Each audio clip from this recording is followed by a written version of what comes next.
Hello!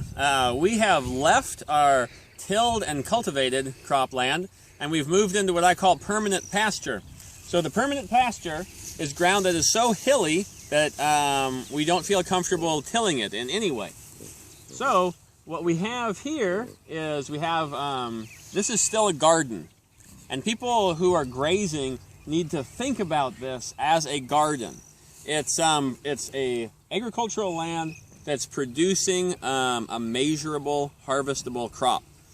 And we're not seeding it and harvesting it with machines. We're seeding it by hand. We broadcast red clover in February every year. And then we graze it with pigs. So the crop is harvested with animals. Some of the pigs you've already seen have lived on this clover. Timothy is good for pigs, but it is not as good as clover. So if you imagine being able to describe the biological structure of grassland, you would describe it in a very similar way that you would describe a forest. You have a canopy layer, you have an understory layer, and then you have ground layers. So mostly I think of the Timothy as a canopy layer. And I think of the clover as an understory layer. This is what the clover looks like.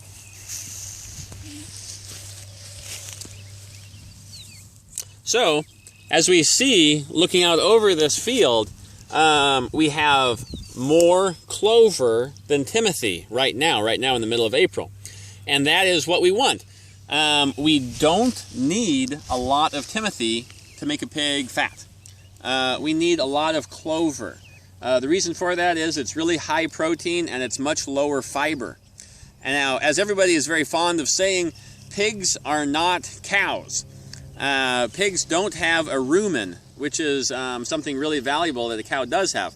A cow has 4 stomachs. The first one is called a rumen, and it's the largest of the 4. And it is just chocked full of beneficial bacteria. Think about the good stuff in yogurt or sauerkraut. And it's just full of that, and that bacteria is able to break down the high fiber diet that a cow consumes and then transfer that into energy that the cow is able to metabolize and grow. So pigs don't have a rumen. They are less good at ingesting high fiber diets, which is why I don't need hardly any Timothy. I would like to have a little bit, but really what I would like to have fields and fields of clover. And that is what you're going to see this year. That is successfully happening here. And if you were to come back in a month, we would see oceans and oceans of green clover out here. The way that we graze our permanent pastures is by setting up a very long rectangular run.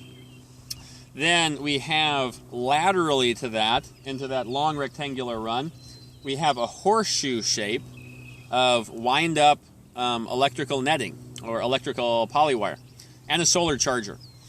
And what we do is we put the pigs in the middle. What's in front of them and behind them is called brake lines. And the perimeter is just called a perimeter fence. So we'll slide the brake lines forward as we move down the rectangle. And that way the pigs don't have to run through fences or gates. And we can drag their portable housing behind them.